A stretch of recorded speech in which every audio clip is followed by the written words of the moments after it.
So now they've got to start from deep in their end of the field, and Garrison Hurst takes advantage of it. He takes the handoff, hits to his right, gets to the 20.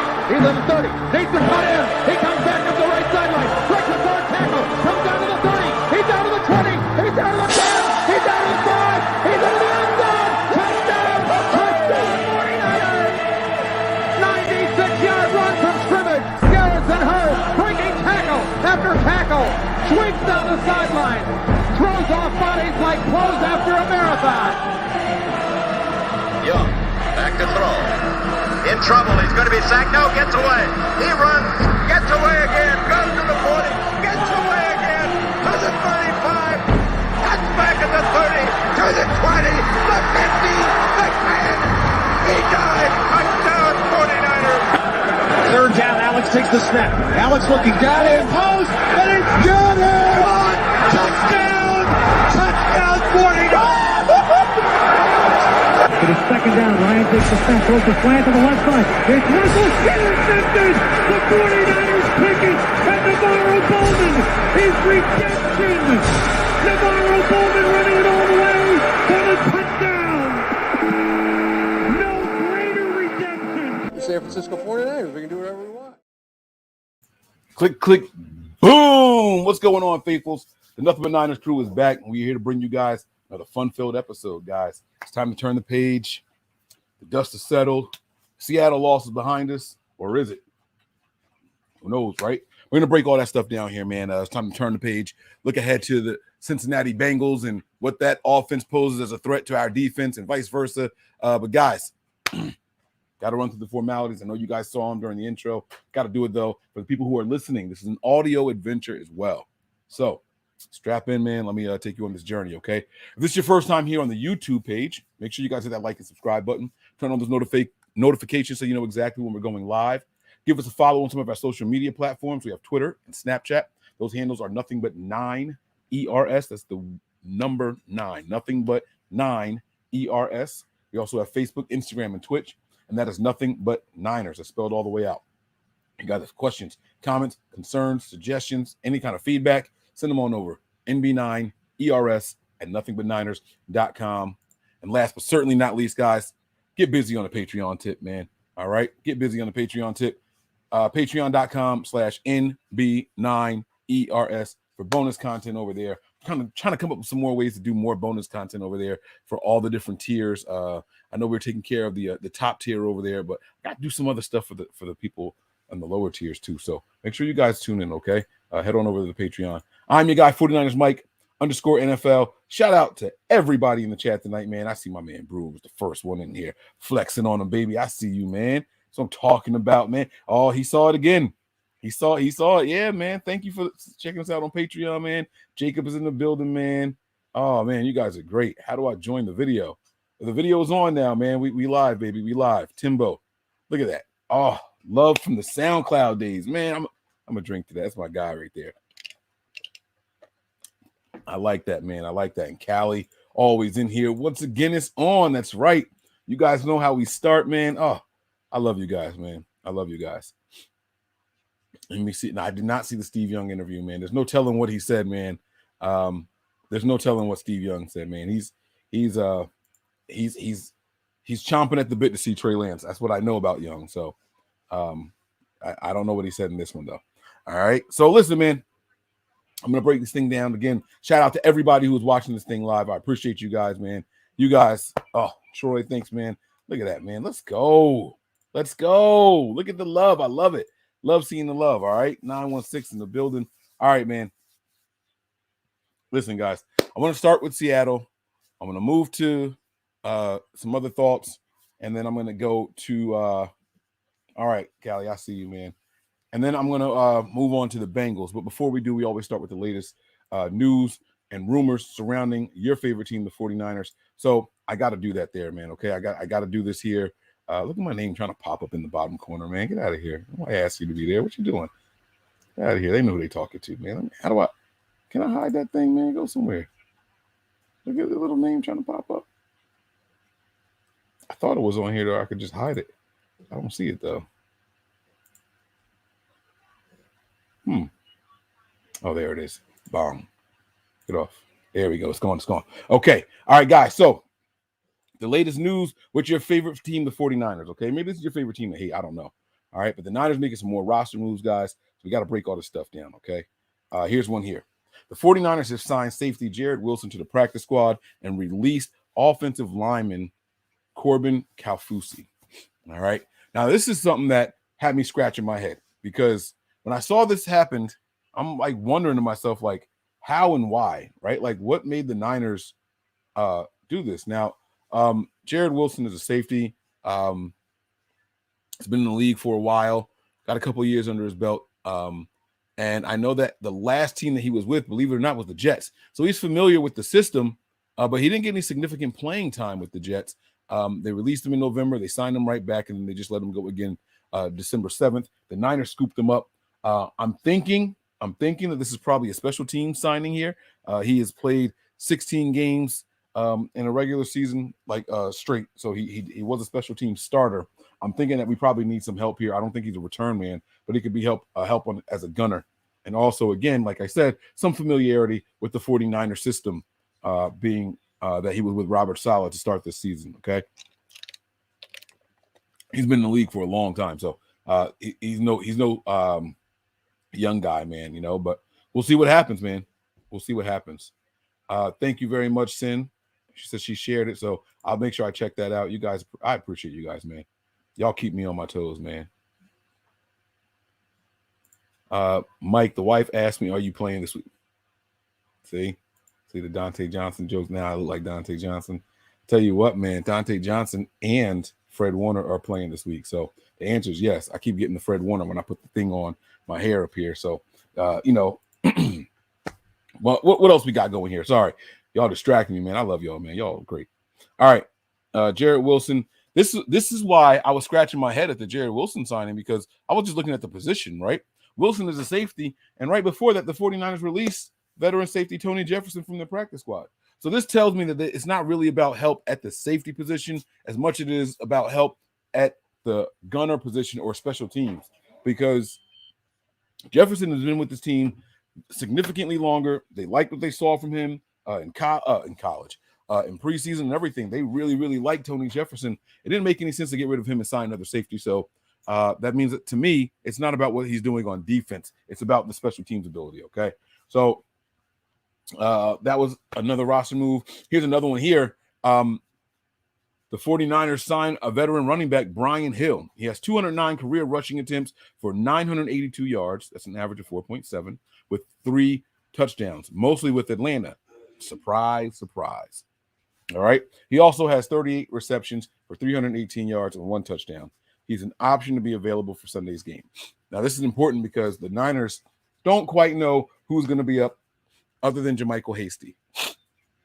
We did hear some reports that Elijah Mitchell was off to the sideline, working out and doing his thing on the side. We heard reports that Jeff Wilson Jr. might be back in the mix, but nothing definitive, nothing. Oof, Ben Roethlisberger just got rocked. Nothing definitive, nothing for certain. So, I'm just not quite sure who's going to be the guy at the running back position. Who's going to be the guy? So they went out there and they get Brian Hill. The team's going to do what they got to do, man. They have to continue to look out for guys with some sort of system familiarity and that can come in there if their number's called. I don't expect to see him get many carries this week.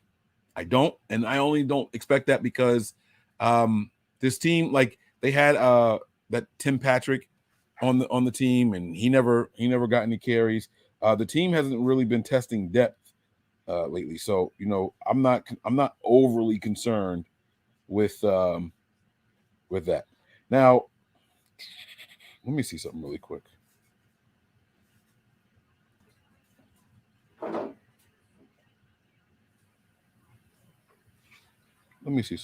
Hold on. I'm sorry. You guys bear with me for 1 second.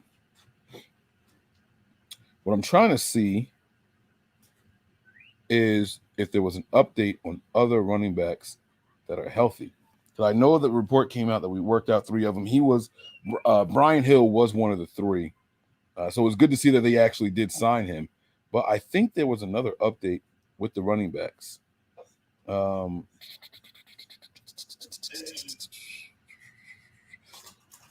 right, I'm not going to find what I'm looking for. So I'm just going to keep it moving. I'm sorry about that, guys. I hate wasting time. So I apologize. Forgive me.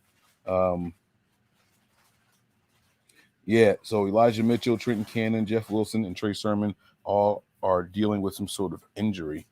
Jermichael Hasty was the lone healthy guy.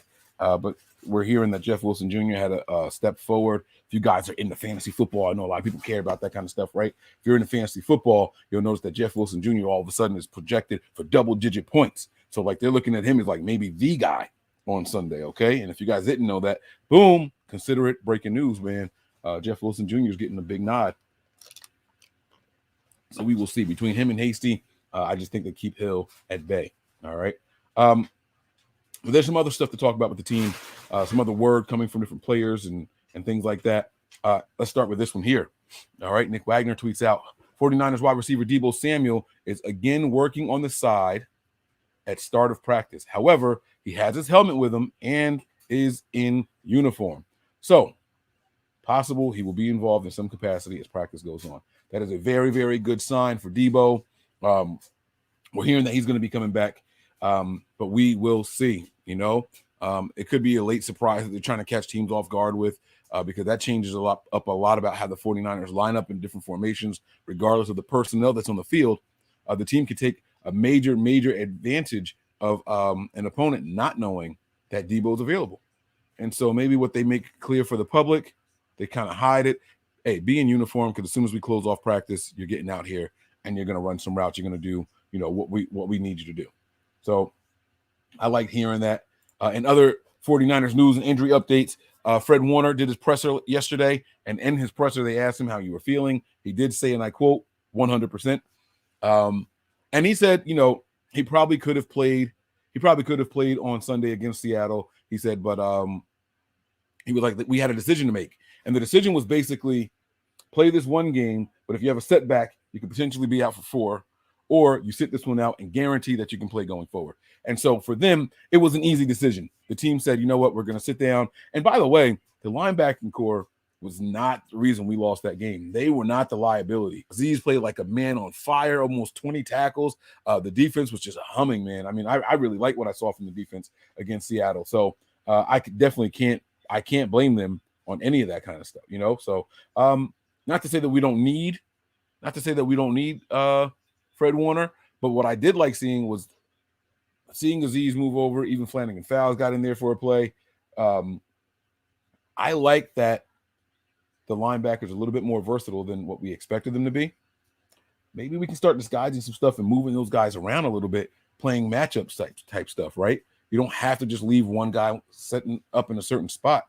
That's very, very valuable. So I can't wait. I can't wait to see it. Let me see here. What else are we going to talk about today, guys? Justin Jefferson, man, you got to catch that, bro. What else do I have here? I got something else here for you guys. Hold on. One more thing for your head tops. Oh, speaking of pressers and everything and hearing from players and coaches, D'Amico Ryans. All right. He said this about DJ Jones, man. And I thought this was high praise coming from a defensive-minded guy, by the way. All right.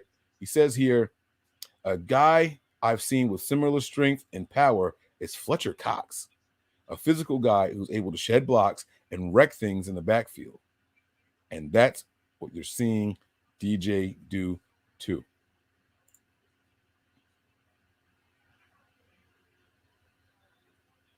Guys, if I'm DJ Jones and I see my defensive coordinator say that about me, I'm smiling ear to ear. And not only am I smiling ear to ear, I'm thinking, it's coming, baby. It's coming. Because that is a big deal. Very high praise for your DC to say about you, man. That is a great compliment right there. And that's what you want to hear if you're DJ Jones. Fred Warner went to the podium and said, oh, the way he's playing, man, he's going to get a big check. Like, the guys are whispering it. They're dropping the hints.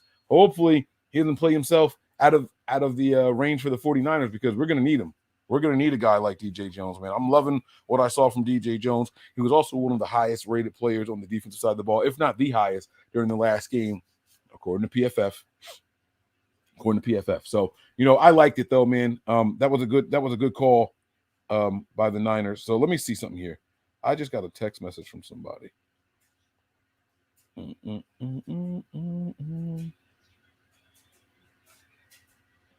So let me what the heck? Let me reflect on this game really quick, man. The 49ers defense, I want to start there in this game against Seattle, did their jobs. I really, really like what I saw from the team. People are going to say that, they gave up too many points. And obviously, anytime you lose a game, your defense gave up too many points. But you got to remember that 9 of those points did not come from that defense. 9 of those points were on special teams in the offense, okay? The safety and the kick return, the fumble in field goal range already. I mean, the Niners had a lot of stuff working against them. So, we have to remember that. When you're looking at this defense, I know that we lost our best corner. We lost our best corner in Mosley, and that was a big, big, big concern for people. I didn't think that Dante Johnson played poorly out there. They put Lenore in for a little bit. They snatched his ass back out of there. I'm not sure what that was about. I guess they just didn't like what they saw from him. But when Johnson was in there, he was okay. It wasn't like anybody on Seattle's offense just went crazy against the Niners. I'm not too concerned with the 49ers secondary. I know a lot of people are.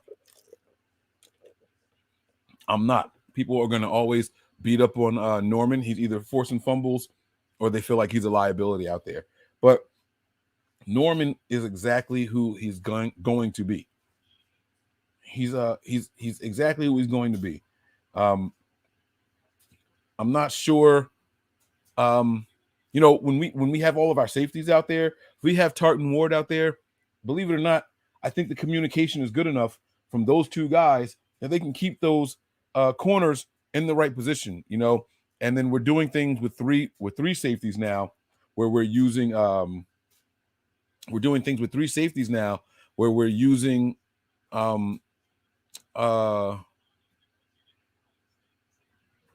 Hufunga. So, we need to, keep that in mind, man. We need to keep that in mind. They're gonna hide some things, Someone in here says Dante Johnson should start opposite of Mosley, according to Whitner. Listen, man, I tell people that I think Dante Johnson is serviceable and he's better than what we give him credit for, and I get told I'm crazy. I get told, I need to shut up. I'm crazy. I'm a Jersey homer, which I am. I am definitely a Jersey homer. I am definitely crazy.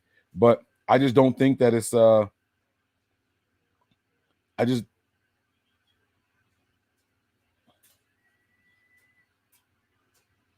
on one second.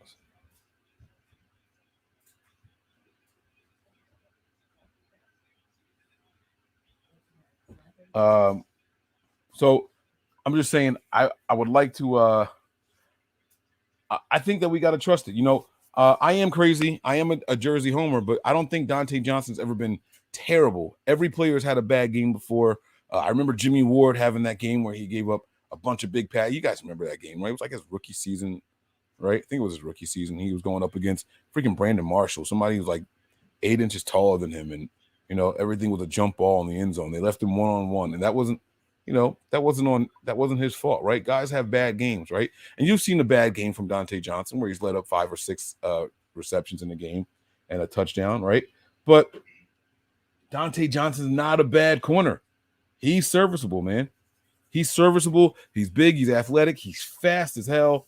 And he's been in this system so much longer than guys like Josh Norman. So much longer than guys like Emmanuel Mosley. Johnson's been here. He's been around. And so I'm confident going into this game. That if Emmanuel Mosley can't play, I'm confident in Josh Norman and Dante Johnson. I really, really am. And I trust our secondary a lot more than obviously most people do. So, it is what it is, man. Dante Johnson forever. Let's go, man. Let me see here. Let me see if I can call somebody really quick. Let me see if I can phone a friend. Let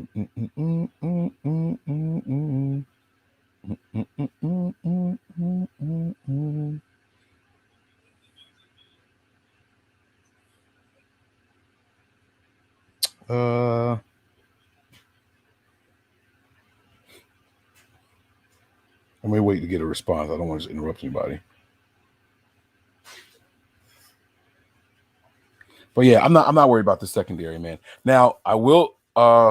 That's based off of what I saw last week. We are going up against a different type of animal here now. I think that Seattle's wide receiving core is more talented than the one. All right, Sen, I won't call you. I'm sorry. I think Seattle's wide receiving core is more talented than the one we're going up against because they complement each other better. But the Bengals wide receiving core is still very, very good. You got T. Higgins, Tyler Boyd, and Jamar Chase as the top three dogs over there. I mean, look, you got T. Higgins who's coming in at freaking 6'4", right? You got Tyler Boyd who's over there at 6'2". I mean, these aren't small guys. I mean, the smallest one is Jamar Chase, and he's 6 even. You know what I'm saying? These guys aren't anything to laugh at, or they're no slouches. You're gonna need. I mean, T. Higgins just went off, right? 9 or 10 receptions in the last game, a touchdown, almost 150 yards in receiving. And again, that guy is 6'4". You're going to need Dante Johnson up against a guy like T. Higgins. I'm sorry. You are. Let me see how tall Dante Johnson is. Dante Johnson's what, 6'2", 6'3"? Look at my man. Let's go, baby. Let's go, Dante. 6'2", man. 6'2", 200. You're going to need that, man. You're going to need that up against him. Thoughts on Steve Young's comments regarding Lance? Guys, I did not see it. I am so sorry. I didn't see it. I haven't seen it yet. But people did send it to me, and I have a follow-up for you guys. You ready to go to bed, champ? Come on. Nah, that was bad. All right, love you. Good night, kiddo. Get some rest. Oh, man. All right, so yeah, I'm confident in our secondary, man. I really, really am. I don't know where Tone Loke is, man. I thought he was going to be joining tonight. I guess he got busy or fell asleep or something. Maybe he's getting busy. I don't know, man. I don't want to put his business out there. I'm not sure. He said he was going to join, but it's all good. Now you got to talk about So I talked about the offensive side of the ball. I mean, the defensive side of the ball against Seattle. It means I also have to talk about the offensive side of the ball. And the offense looked okay to start the game, but then the second half, you got absolutely no production from them until that final drive.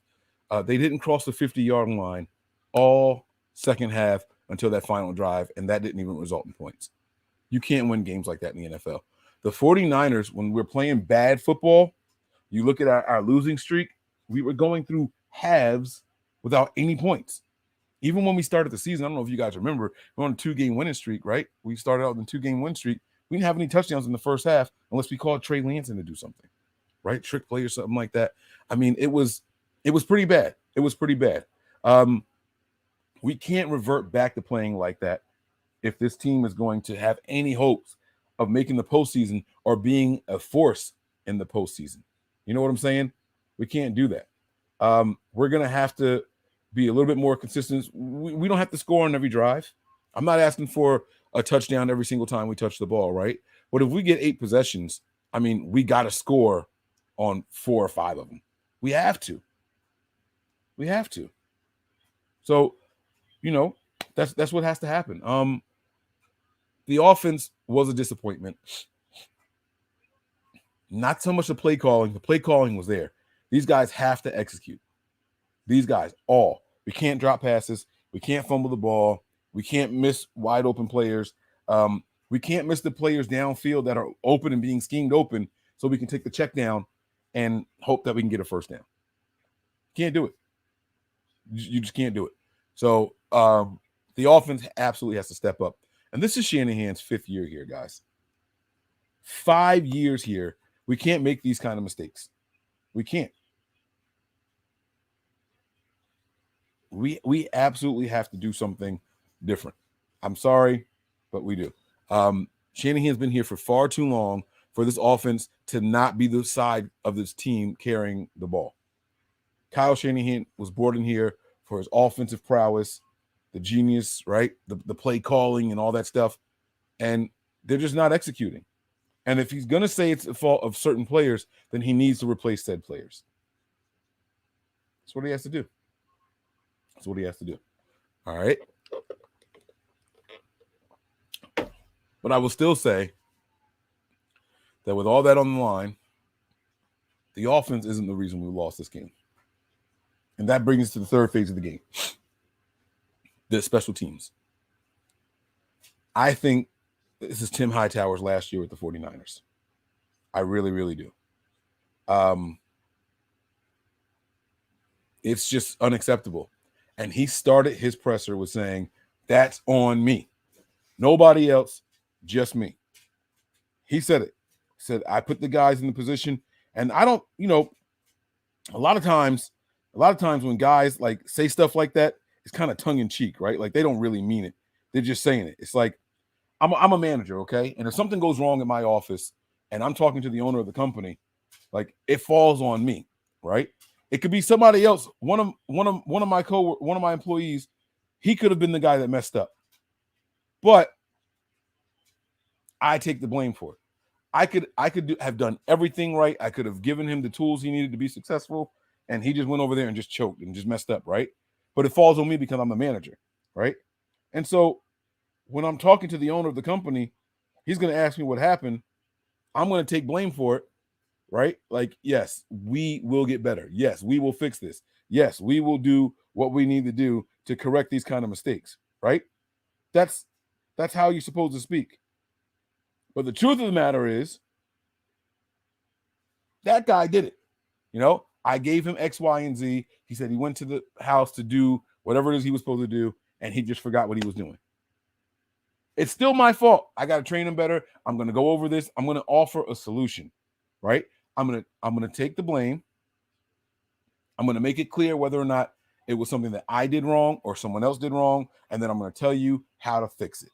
That's the order of being responsible and taking onus for something that happened, right? That's how it works. I want you guys to hear something. Not that.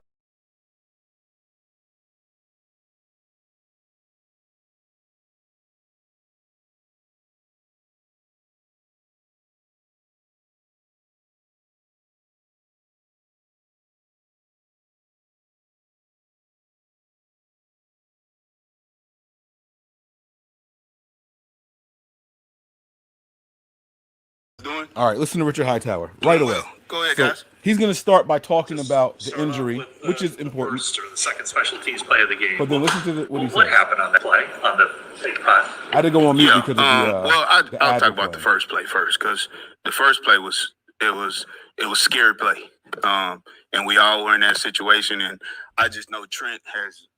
Just remember what I said. You talk about the topic, you take responsibility, you identify exactly what happened, and then you offer a solution. Okay. Scary. Now listen to what Richard I don't Hightower feel right said. not talking about that play first, and then.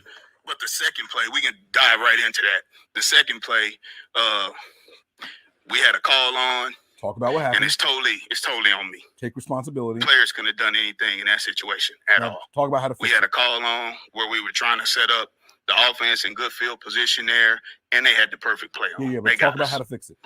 And I mean, bottom line, they got us. They had the perfect play on.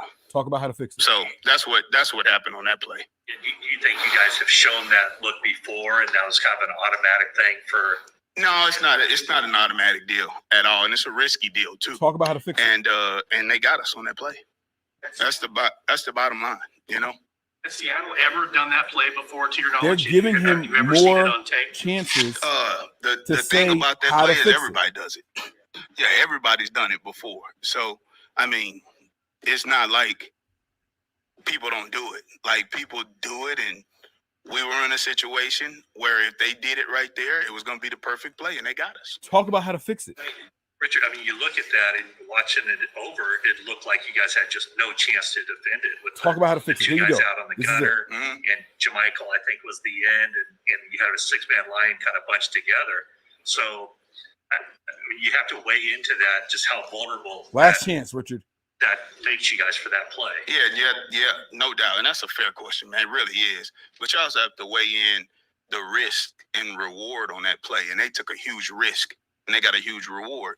And most people don't do that at times in that situation. But could I have had them in a different call? Definitely.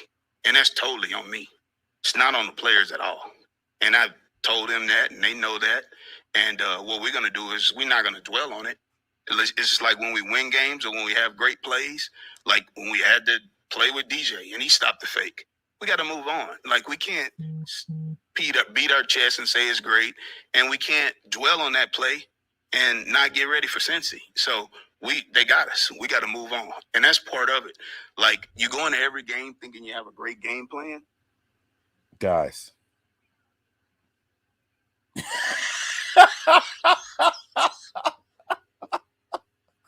Guys. It's over for Richard Hightower. I'm sorry. I don't like talking about people getting fired. I feel bad. That man has a family, and hopefully he goes somewhere else and lands on his feet. It's over for Richard Hightower, guys. That was, just get over it. We got to move on. What? Should I have put them in a different call? That was the closest. That was the closest he came to talking about how to fix it. Talking about what you will do. When I have to answer to my superiors, like I said, identify the problem, take onus and responsibility, and explain to them the steps I'm going to take going forward to ensure that doesn't happen again. My man said, that's on me, not the players. I told the players, that's on me. No, that was, they got us. No shit. We all saw that. They took a big gamble. Most people don't do that. And they got the big reward. But most people won't take that gamble. Okay. All right. I hear you. But did you see how your guys were like just outflanked? Like there was nothing they could have done. That's a fair question, Matt. That's a fair question. Matt, you asked a great question. Cool. Richard, you didn't give a good answer once, and they just kept asking you over and over and over and over. That's a man who's nervous. That's a man who's going through something, man. So I don't know what's going on. I don't think he'll be fired in the middle of the year. But I expect him to be one of the guys that don't come back with the coaching staff next season. All right? Sorry, not sorry, but it's just what I expect. All right? Now, let's turn the page, man. We're going to move on to this Bengals team, man. I've been looking at this Bengals team, and I like going back the last 3 games of a team. In the last 3 games, the Bengals are averaging over 31 points a game. Their lowest score was this last game against the Chargers, where they only put up 22 points. But this is a quick strike team. They are consistent with running the ball. Joe Mixon is one of the best backs in the NFL right now. I mean, he's just bodying stuff. I almost said a bad word, but he's out there bodying it, right? T. Higgins had a monster game. I told you guys last game for T. Higgins. What was it? Let me pull up his official stats here. 9 catches, 138 yards and a touchdown. I mean, you got Tyler Boyd, who's averaging over 17 yards a catch in that game. Like, this team has some weapons. They have some giddy up, But you know what? I think we'll be okay. I think we'll be okay. And this is a game that's going to be a get right game for Kyle Shanahan. It's going to be a game where people call Kyle Shanahan a genius. And I'm not gonna beat you guys up too much about this one. I'm not gonna drag this thing out or anything like that, right? But this game is where Kyle is gonna run crazy and have people thinking that Jeff Wilson Jr. should be RB1 or that Jermichael Hasty should be RB1.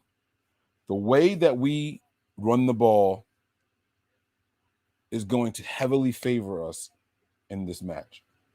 It's really about our offense, not about our defense. Our defense is going to hold them to 20 to 25 points. Kyle has to hit 30.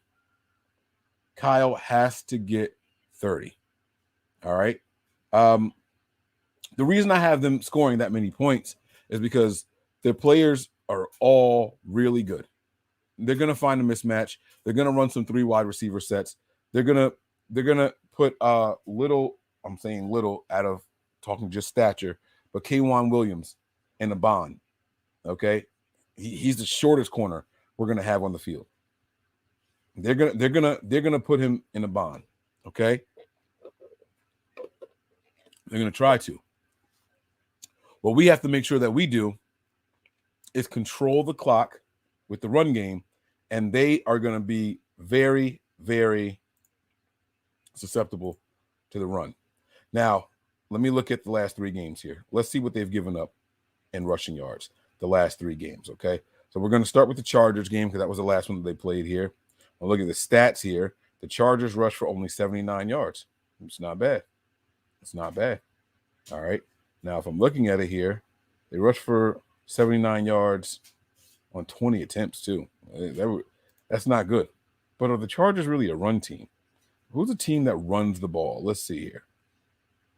When they went against the Steelers, they blew the Steelers out. Oh, geez, it's 41-10.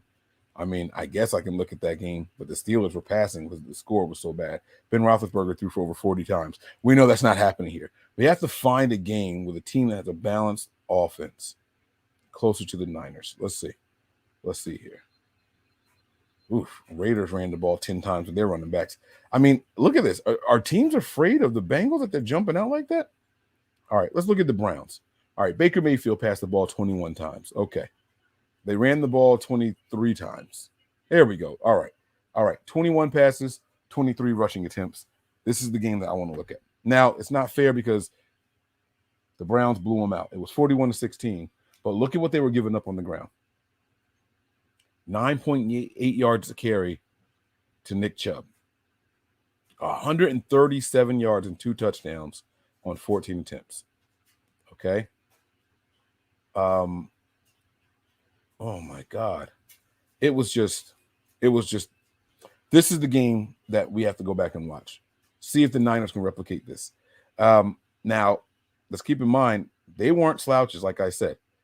Mixon was carrying the ball for 5 yards a carry. He had 2 touchdowns. Higgins, again, 78 yards on 6 receptions. Jamar Chase, 6 receptions for 49 yards. Tyler Boyd only had 1 reception, but it was for 11 yards, a first down. These guys, they get busy.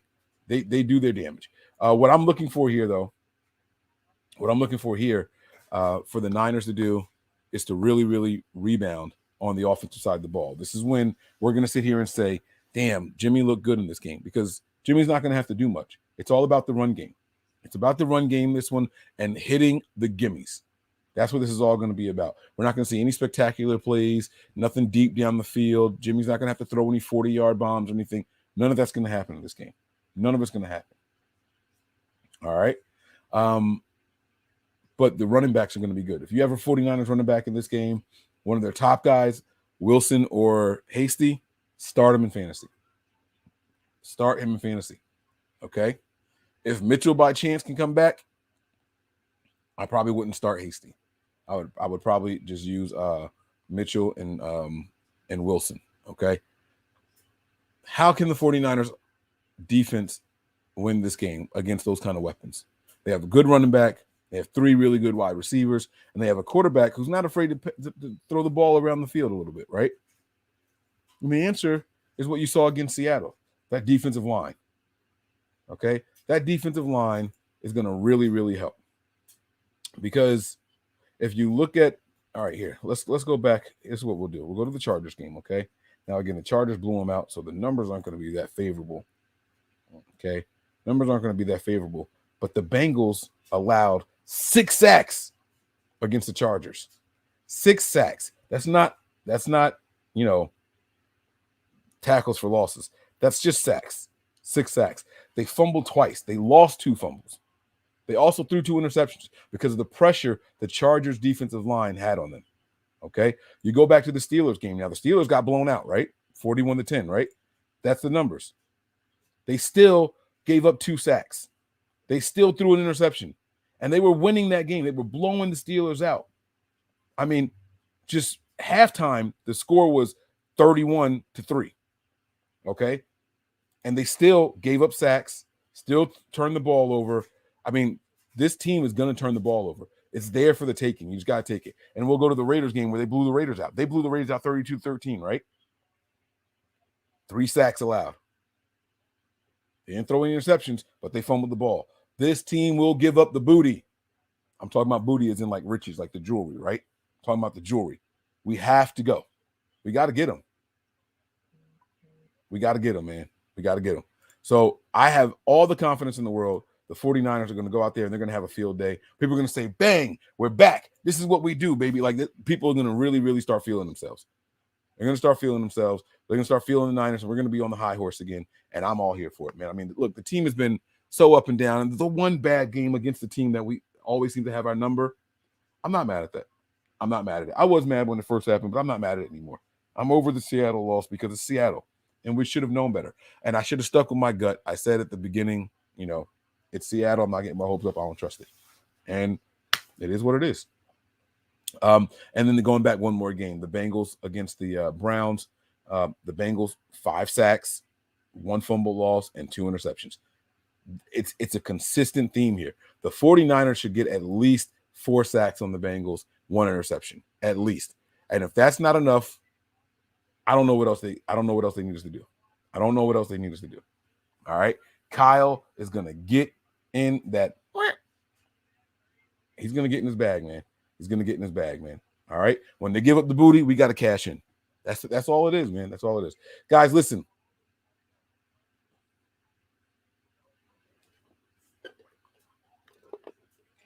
Thank you all for listening to the silence. Guys, listen, man. I got to get out of here. You guys have been great. Please, please, please head on over to Patreon. Subscribe. Check it out. Some good stuff coming. I'm going to do some giveaways for the lower tiers on Patreon very, very soon. So make sure you guys get on over there. Damn, I just realized I left this banner on the whole time. That was not supposed to be on. Head on over to Patreon. Get on over there, guys. Subscribe, rate, review, all that good stuff. Send us emails. Everything that you guys need to know. Everything that you guys need to do. It's all there, man. I appreciate you guys. Thank you all for rocking out with me, man. I appreciate it, man.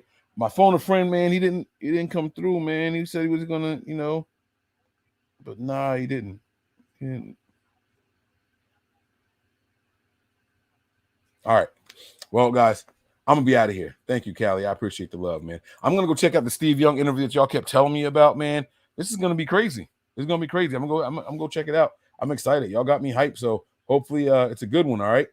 Prepare for glory, anticipate pain, but always remain faithful. I'm out of here, guys. Peace.